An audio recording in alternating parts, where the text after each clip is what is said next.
not too much that you will, but anyway. This, I think, is going to be the most help to you of anything. And that it's a piece of Vyasa from Father Seraphim, from his Vyasa. And so I think that it's really, I mean, he is a key, I think, in your studies, because I don't know if you've read any of the book, but we're going to be anyway. He's a real, such a wonderful example of both an American.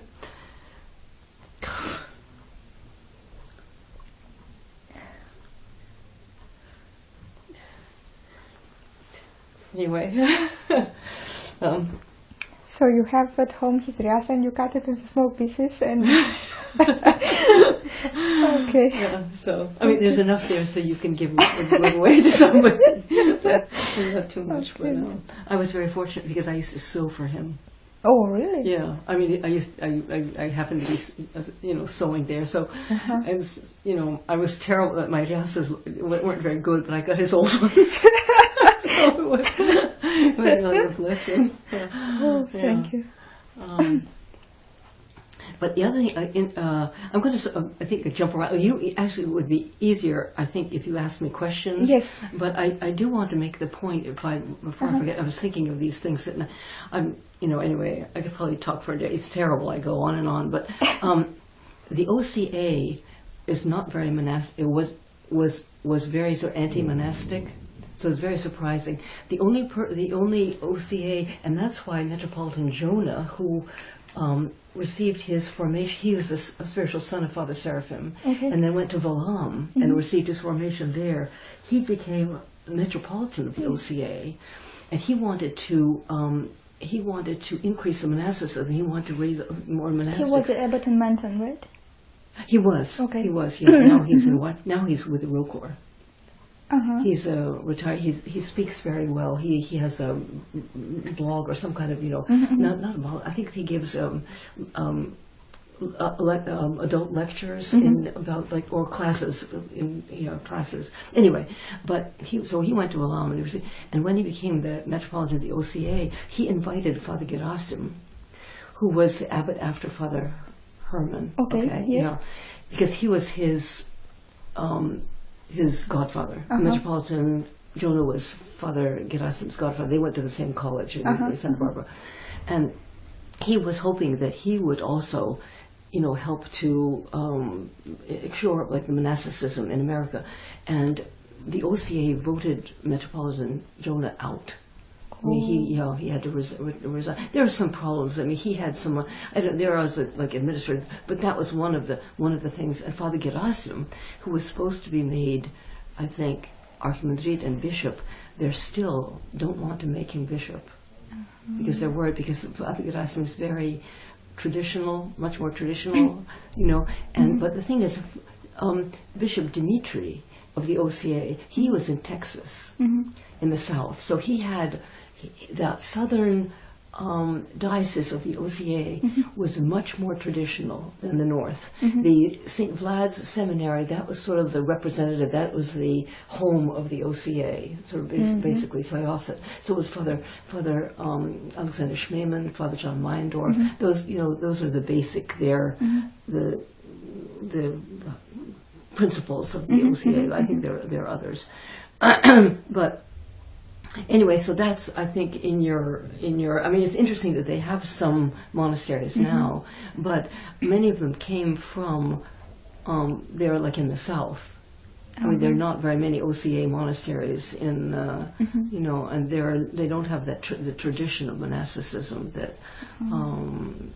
In fact, there was a priest who was a seminarian at St. Tikhon's. And he said that he and some friends used to had to sneak out to go to Jordan to visit Jordanville, because the OCA and Rokor were very, very different. I mean, they didn't have communion with one another, so it was really, that. So I mean, it's a little, and now it's a little different also because there's so many more converts, and that the OCA is losing that sort of edge, I think, and it's becoming more.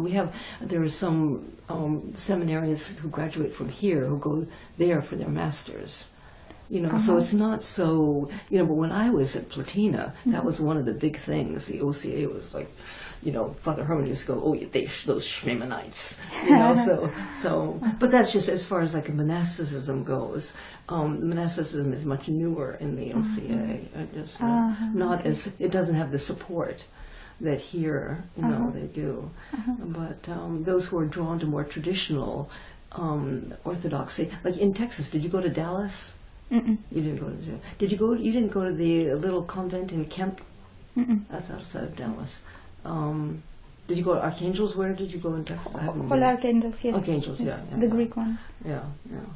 And what's in Dallas? This OCA? It's OCA, but it's Father Gerasim now is Archimandrite there, in Dallas. In Dallas, and so they really the people there really want to make him bishop. But the administration is just they're afraid of him. They told him, well, you don't have a theological education because he just went from college to Platina.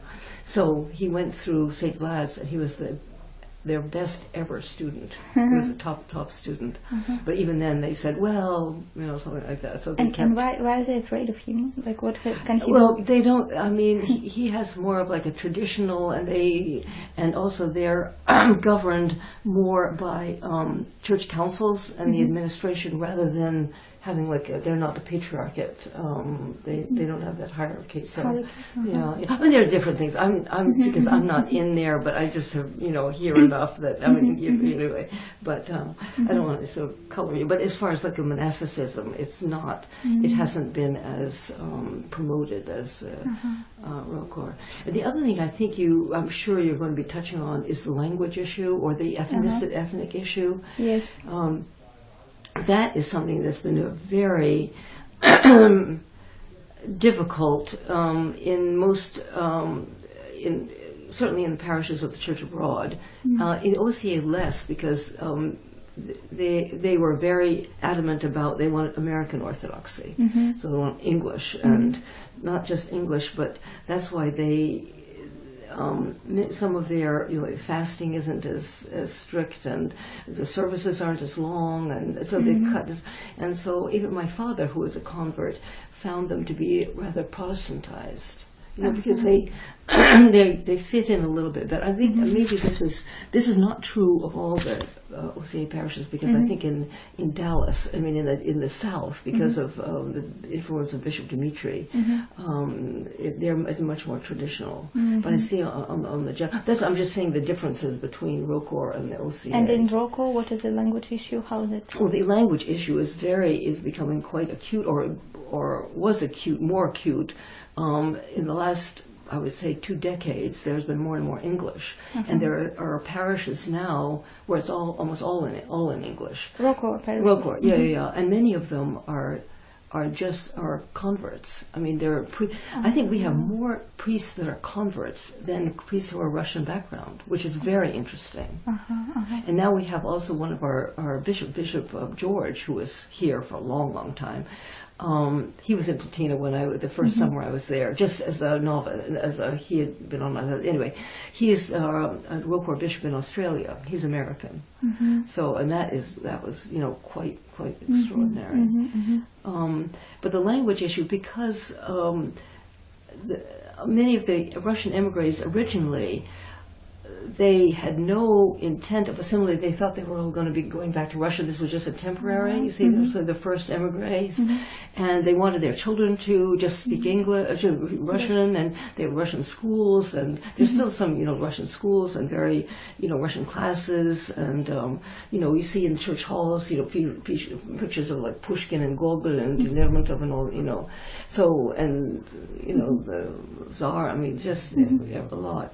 And so many of them were very resistant to introducing any English, even when there were converts. And the converts for years had to stand with books, if they, at all. And they still, many of them persevered. But a lot of the Russian the children of these Russians left the church for that reason. because they didn't understand the services. Why should they? Because they were English speaking? Or what? Yeah, well, their children grew up here in America. Yeah, but became English speaking. Yeah,